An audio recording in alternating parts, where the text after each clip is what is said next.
एक नंबर। मतलब आप सब लोग बहुत बहुत सही हो यार, पता है मज़ा आता है। मतलब मैं तो ऐसे इंजॉय करता हूँ ना, जैसे मेरे कॉलेज के दोस्तों के साथ में लाइफ इंजॉय करता था ना, एकदम बेधड़क। मतलब ऐसा इंजॉयमेंट लगता है, पता है मज़ा आता है एक नंबर। मतलब मज़ा आती है एकदम शानदार, मतलब दिल खुश हो जाता है। और जिस दिन यहाँ पे नहीं आओ ना तो ऐसा लगता था अरे यार दिन में यार कुछ तो, क्या मज़ा, पूरा अधूरा अधूरा सा रह गया यार, कुछ मज़ा नहीं आया यार।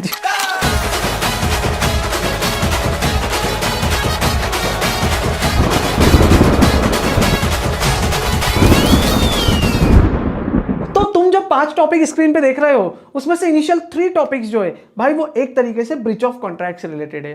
तो इन सारे कॉन्सेप्ट्स को हम लोग डिटेल में 1-on-1 बेसिस पर यहां पर समझने की कोशिश करेंगे। सबसे पहला टॉपिक लेते हैं और सबसे पहले टॉपिक का नाम क्या है देखिए स्क्रीन पे। तो अभी हम लोग स्टार्ट करने जा रहे हैं हमारा पहला टॉपिक जिसका नाम है discharge and termination of contract. समझना भाइयों, ऑफरर था, ऑफरी था, दोनों के राइट्स एंड ऑब्लिगेशंस थे। हम लोग ऐसा बोलते हैं जनरली, हम लोग यहां पर जो टॉपिक डिस्कस कर रहे हैं वो है डिस्चार्ज। सबसे पहले डिस्चार्ज समझेंगे देन टर्मिनेशन की बात करेंगे। सर डिस्चार्ज ऑफ कॉन्ट्रैक्ट का मतलब क्या? डिस्चार्ज का मतलब होता है भाई कि दोनों ही पार्टी के जो जो ऑब्लिगेशंस है, मतलब ऑफरर को यदि कार ट्रांसफर करना है तो ऑफरर ऑफरी को कार ट्रांसफर कर देगा। ऑफरर ने अपना ऑब्लिगेशन खत्म कर दिया। ऑफरी का ऑब्लिगेशन क्या है कि भाई ऑफरी को 5 लाख रुपए पे करना है। यदि ऑफरी ऑफरर को 5 लाख पे कर दे और ऑफरर ऑफरी को कार ट्रांसफर कर दे तो यहां पे दोनों ही पार्टी ने क्या किया, अपने अपने ऑब्लिगेशंस को फुलफिल कर दिया। एंड दोनों ही पार्टी ने अपने अपने ऑब्लिगेशन को फुलफिल कर दिया, मतलब कॉन्ट्रैक्ट की जो टर्म्स एंड कंडीशंस थी वो फुलफिल हो गई है। अब कॉन्ट्रैक्ट जो है वो क्या हो गया, तुम लोगों का खत्म हो गया, डिस्चार्ज हो गया। अब किसी का भी कोई भी ऑब्लिगेशंस रिमेनिंग नहीं है। Point number 1। पॉइंट नंबर 2, यदि भाई जो पर्टिकुलर टाइम था वो पर्टिकुलर टाइम पीरियड लैप्स हो जाता है तो वो ऑटोमेटिकली कॉन्ट्रैक्ट जो है वो कॉन्ट्रैक्ट क्या हो जाएगा, डिस्चार्ज या टर्मिनेट हो जाता है। थर्ड पॉइंट, भाई म्यूचुअली यदि कॉन्ट्रैक्ट की दोनों पार्टी आपस में समझ लेती है और दोनों आपस में समझने के बाद ये बोल देती है कि हाँ भाई practically it is not possible कि अब हमारी जो भी टर्म्स एंड कंडीशंस थी, जो भी कॉन्ट्रैक्ट का सब्जेक्ट मैटर था उस पर हम लोग क्या कर सकते हैं, कोई भी डिस्कशंस कर सकते हैं या आगे फर्दर प्रोसीडिंग कर सकते हैं। तो जब दोनों ही पार्टी आपस में म्यूचुअली डिस्कस करके अपने कॉन्ट्रैक्ट को खत्म करने का निर्णय ले लेती है, उसको डिस्चार्ज करने का निर्णय ले लेती है, तो भाई उस केस में भी वो क्या माना जाता है, डिस्चार्ज ऑफ कॉन्ट्रैक्ट। लेकिन बात आती है टर्मिनेशन की।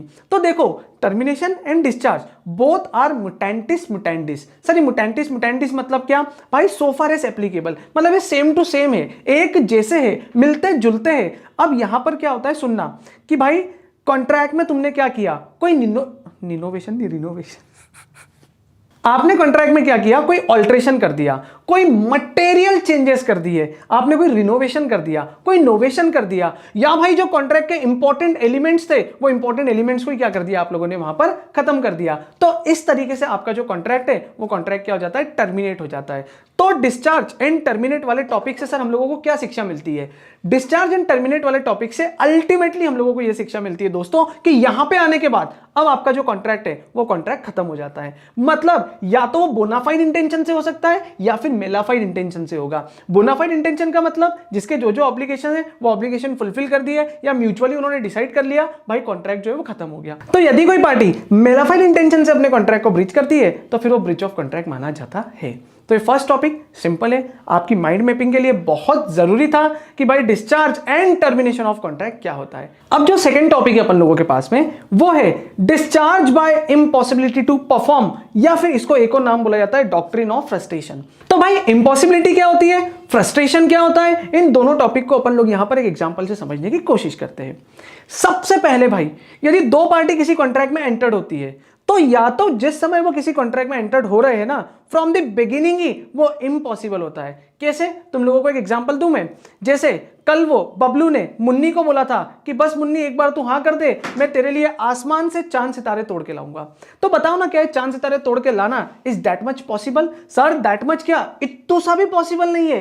कैसे कोई चांद सितारे तोड़ के ला सकता है? तो ये इम्पॉसिबिलिटी टू परफॉर्म है। इस टाइप के कॉन्ट्रैक्ट कभी भी हमारे इंडिया में नहीं हो सकते। ये तो हुई अपफ्रंट बात जो हमको क्लियरली पता लग गई भाई कि इस टाइप की इम्पॉसिबिलिटी कभी भी एक्सेप्टेड नहीं होती है एंड इसके बेसिस पे कॉन्ट्रैक्ट नहीं बनते।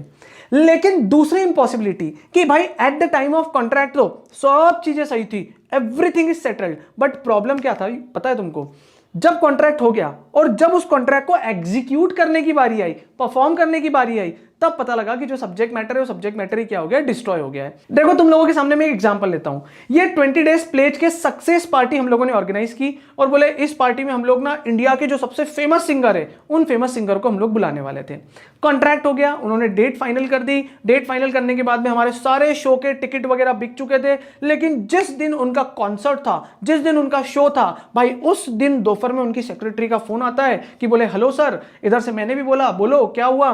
बोले सर जो हमारे परफॉर्मर है, जो हमारे स्टार सिंगर है, उन स्टार सिंगर को थ्रोट कैंसर डिटेक्ट हो गया है और अगले कुछ महीनों तक अब वो परफॉर्मेंस नहीं कर पाएंगे।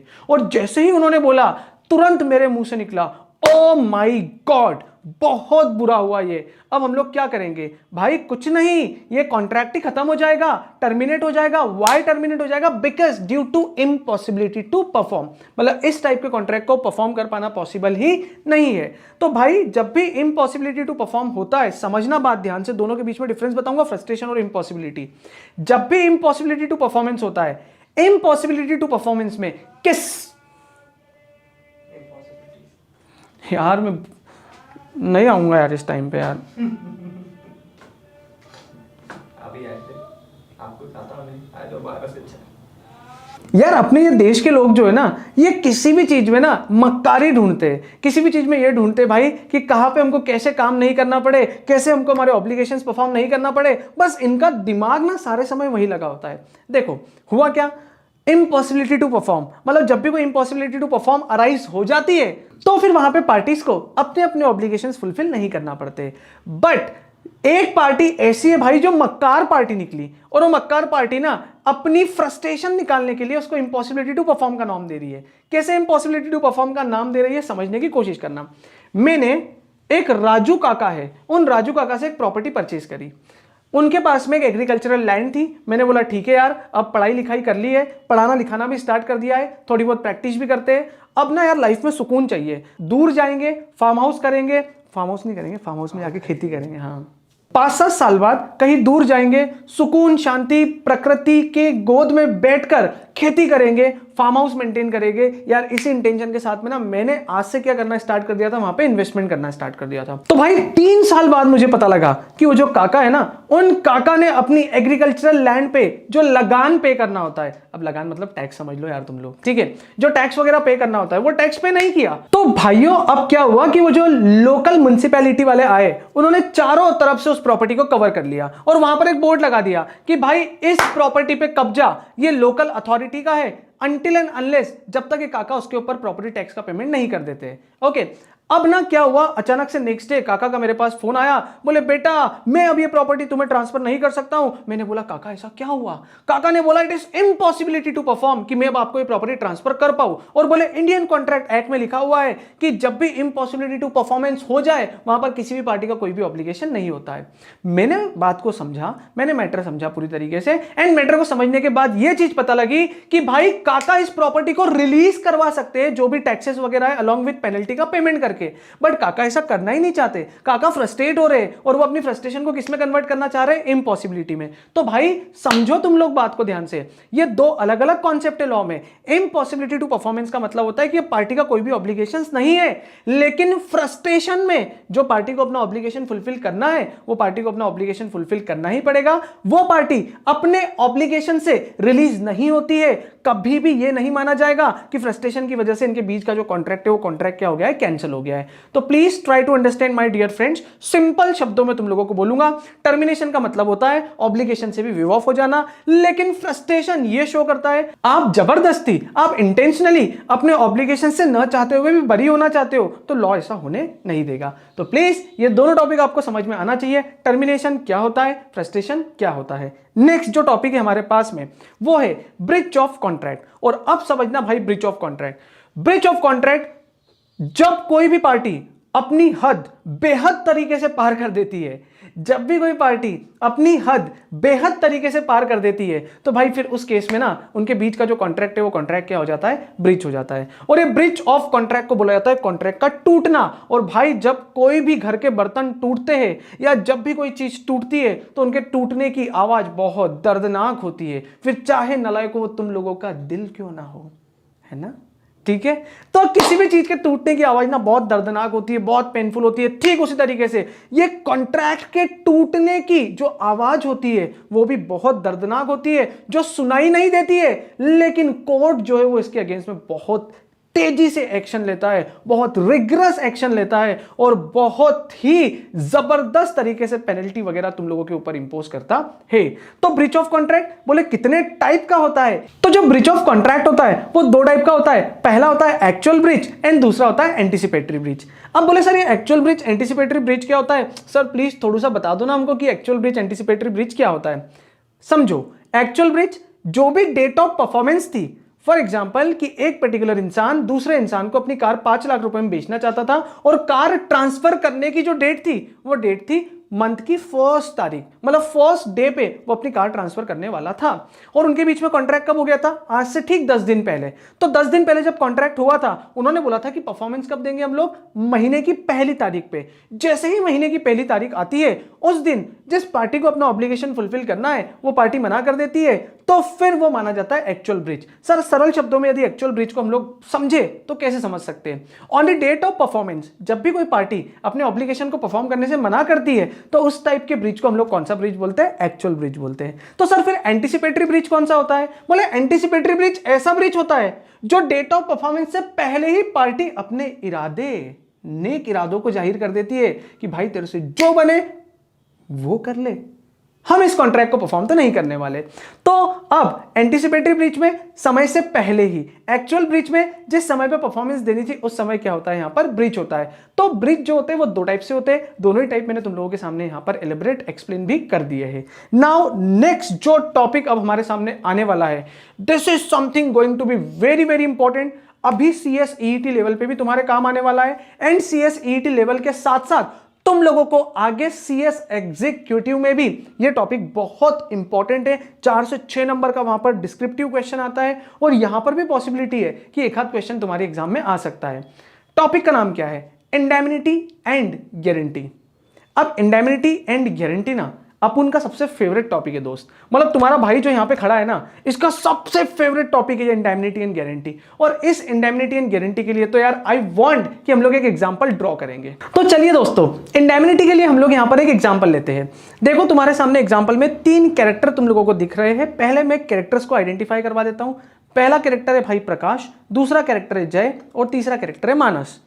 प्रकाश जय के पास जाता है और बोलता है कि जय भैया 1000 रुपए मुझे उधार दे दो। जय ने बोला निकल यहां से पहली फुर्सत में। अब चूंकि प्रकाश को 1000 रुपए की अर्जेंट नीड थी, अब प्रकाश जुगाड़ में लगा कि कैसे भी करके मुझे 1000 रुपए मिल जाए। प्रकाश ने क्या किया कि प्रकाश ने अपने म्यूचुअल फ्रेंड मानस से कॉन्टैक्ट किया और मानस चूंकि प्रकाश का भी अच्छा फ्रेंड है और मानस जो है वो जय का भी अच्छा फ्रेंड है, और प्रकाश गया मानस के पास। मानस के पास जाने के बाद बोलता है कि हे मानस, मुझे तुम जय से 1000 रुपए दिलवा दो, मुझे बहुत अर्जेंट नीड है। तो ठीक है, मानस और प्रकाश के बीच में जो भी डिस्कशन हुआ उसके बाद मानस ने जय को कॉल किया, बोले हे जय तुम प्रकाश को 1000 रुपए दे दो, I will pay you. Oh my God, directly तुम लोग सुनो क्या बोला मानस ने जय को, बोले give 1000 rupees to Prakash then I will pay you. Directly कौन पे करेगा? मैं मतलब कौन? मानस पे करेगा। तो देखो ना हुआ क्या बोला कैसे इन्होंने, बोले गिव ₹1000 टू प्रकाश, आई मतलब मानस विल पे यू, किसको? जय को। अब देखो ना यहां पे क्या हुआ, ओनली 2 पार्टीज। कौन कौन सी 2 पार्टीज थी यारो? ओनली 2 पार्टीज, दैट इज जय एंड मानस। अब यहां पर मैंने इनका क्या कर दिया है? नामांकन कर दिया है। और देखो जो जय है जिसने पैसे दिए हैं उस पार्टी को मैंने क्या नाम दे दिया है? इंडेमनीफायर। और जिसने गारंटी दी है, बोलने की बात गलत है, जनरली हम लोग इसको जनरल टर्म में गारंटी बोल देते हैं, पर यहां पर गारंटी नहीं है, जिसने इस चीज की कॉन्फिडेंस दिया है सामने वाले को कि हाँ भाई इसको 1000 रुपए दे दे, ये 1000 रुपए मैं तुझे पे करूंगा, वो पार्टी कौन है? मानस। और मानस को मैं यहां पे क्या बोलूंगा? इंडेमनीफाइड। तो इंडेमनीफाइड कौन हो गया? मानस। इंडेमनीफायर कौन हो गया? जय। 1000 रुपए किसको मिलेंगे? जय को। कौन देगा? मानस देगा। तो भाई इस टाइप के कॉन्ट्रैक्ट को मैं कौन सा कॉन्ट्रैक्ट बोलूंगा यहां पर? कॉन्ट्रैक्ट ऑफ इंडेमनिटी या कॉन्ट्रैक्ट ऑफ गारंटी? सर ये जो एग्जांपल है, एग्जांपल कौन सा है? कॉन्ट्रैक्ट ऑफ इंडेमनिटी का है, बिकॉज कॉन्ट्रैक्ट ऑफ इंडेमनिटी में कितनी पार्टीज होती है? 2 पार्टीज होती है। One is indemnifier and another one is indemnified। Fight. तो ये चीज, ये कॉन्सेप्ट जो है वो आपको ध्यान रखना है, एग्जामिनेशन पॉइंट ऑफ व्यू से बहुत इंपॉर्टेंट है। नेक्स्ट जो है वो है भाई contract of guarantee. In contract of guarantee का भी एग्जांपल तुम लोगों के सामने यहां पर मैं लेकर आ रहा हूं। तो फटाफट से चलते हैं हम लोग एग्जांपल के ऊपर। और सेम केस, सेम सिचुएशन, लेकिन यहां पर जो लिखी हुई लाइन है उस लिखी हुई लाइन को तुम लोगों को आइडेंटिफाई करना है। देखो मैंने क्या लिखा हुआ है यहां पर मैंने बोला है भाई गिव ₹1000 टू प्रकाश, मतलब मानस बोल रहा है ऐसा। इफ, और देखो इफ को मैंने यहां पर अलग से डिक्टेट भी करके रखा है, यदि। इफ का मतलब क्या हुआ, यदि प्रकाश इज नॉट एबल टू पे देन आई मतलब कौन, मानस, विल पे यू मतलब कौन, जय। तो मानस बोलता है जय को कि भाई यदि प्रकाश पे नहीं कर पाया तो फिर उस केस में कौन पे करेगा, मैं पे करूंगा। तो अब यहां पे पार्टी कितनी हो गई, 3। ऊपर इंडेमनिटी में पार्टी कितनी थी, 2, लेकिन गारंटी में पार्टी कितनी होती है, 3। तो यहां पे तीनों पार्टी के हमको ना नाम देना है। क्या क्या नाम है देखिए आप ध्यान से। 3 पार्टीज है, that is Prakash, Manas and जय। तो प्रकाश कौन हुआ भाई, प्रिंसिपल डेटर, अल्टीमेटली पैसे इसी को तो देने हैं। मानस कौन हुआ, श्योरिटी या गारंटर। एंड थर्ड जय कौन हुआ यहां पर, क्रेडिटर। आगे इन्होंने क्या बोला है, प्राइमरी लाइबिलिटी इज विद प्रकाश, मतलब उस डेट को रीपे करने की प्राइमरी लाइबिलिटी जो होगी वो किसकी होगी, प्रकाश की होगी। एंड मानस की जो लाइबिलिटी होगी वो कैसी होगी, सेकेंडरी लाइबिलिटी। बहुत सिंपल प्रिसाइज लैंग्वेज में तुम लोगों के सामने यहां पर सारी की सारी चीजें दी है विथ एग्जांपल। कभी भी कंफ्यूजन नहीं होगा तुम लोगों को। देखो इंडेमनिटी में पार्टी 2 होती है, गारंटी में पार्टी 3 होती है, ठीक है। ये सबसे इंपॉर्टेंट बातें ध्यान रखना है। पार्टी के नेम क्या होते हैं, इंडेमनीफायर एंड इंडेमनीफाइड। गारंटी में पार्टी के नाम क्या होते हैं भाई, एक तो होता है प्रिंसिपल डेटर, दूसरा होता है श्योरिटी एंड तीसरा कौन होता है, क्रेडिटर, ठीक है। नंबर ऑफ कॉन्ट्रैक्ट्स कितने होते हैं, इंडेमनिटी में होते हैं 1 कॉन्ट्रैक्ट, ठीक है। इनफैक्ट यू कैन से कि कभी कभी 2 भी हो जाते हैं समटाइम्स, लेकिन गारंटी के केस में कितने होते हैं, यहां पर 3 कॉन्ट्रैक्ट होते हैं। तो जो जो इंपॉर्टेंट डिस्टिंग्विश है, जो जो इंपॉर्टेंट डिफरेंसेस है, वो कहीं ना कहीं तुम लोगों को ध्यान रखना है, क्योंकि इसी से तुम्हारे कॉन्सेप्ट जो है वो बिल्डअप होते हैं। हमारा जो आज का टॉपिक है, उस टॉपिक का जो 5th पॉइंट है, जो 5th टॉपिक भी है, वो भी यही है कि differences between indemnity and guarantee. तो हम लोग इंडेमनिटी एंड गारंटी के डिफरेंसेस को यहां पर फटाफट से एक बार गो थ्रू कर लेते हैं हमारे स्टडी मटेरियल से। तो काफी सारे डिस्कशन हम लोग कर चुके हैं, फटाफट से एक बार समअप करते हैं कि भाई ये जो 5 डिफरेंसेस है क्या क्या बोला गया है। तो चलिए शुरू करते हैं दोस्तों। सबसे पहले यहां पे इन्होंने क्या बोला है कि in a contract of indemnity there are only 2 parties, एक होता है इंडेमनीफायर और दूसरा होता है इंडेमनीफाइड। कॉन्ट्रैक्ट ऑफ गारंटी में जो प्राइमरी लाइबिलिटी होती है वो प्रिंसिपल डेटर की होती है और सेकेंडरी लाइबिलिटी जो होगी वो किसकी होगी भाई, यहां पर श्योरिटी की। थर्ड पॉइंट में इन्होंने क्या बोला है, the indemnifier need not necessarily act as a request of the debtor. लेकिन यहां पर श्योरिटी जो है वो किसके रिक्वेस्ट पे वर्क करता है, श्योरिटी जो है वो यहां पर प्रिंसिपल डेटर की रिक्वेस्ट पे वर्क करता है। फिर यहां पर इन्होंने बोला है भाई सिंपल सी बात है कि ये it is a contingent contract, ये कॉन्टिंजेंट कॉन्ट्रैक्ट टाइप का होता है, ओके। लेकिन यहां पर जो ड्यूटी है वो गारंटर को तभी परफॉर्म करनी है जब प्रिंसिपल डेटर जो है वो परफॉर्मेंस ना करे।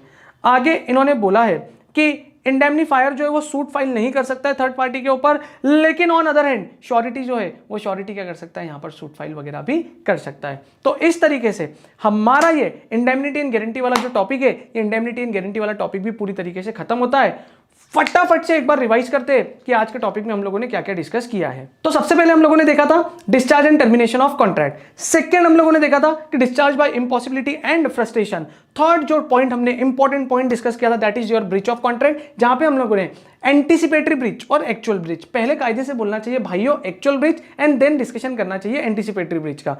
फिर उसके बाद में हम लोगों ने बोला contract of indemnity and guarantee, ये गारंटी है, contract of indemnity and guarantee. And then उसके बाद में differences between indemnity and guarantee, ये पर्टिकुलर टॉपिक को हम लोगों ने डिस्कशन किया था। तो आज के लेक्चर में हम लोग इतना ही कवर करेंगे, बाकी का डिस्कशन नेक्स्ट लेक्चर में करेंगे। एंड तब तक के लिए आप इतना पूरा रिवाइज कर लो, मिलते हैं हम लोग नेक्स्ट लेक्चर में। Take care guys.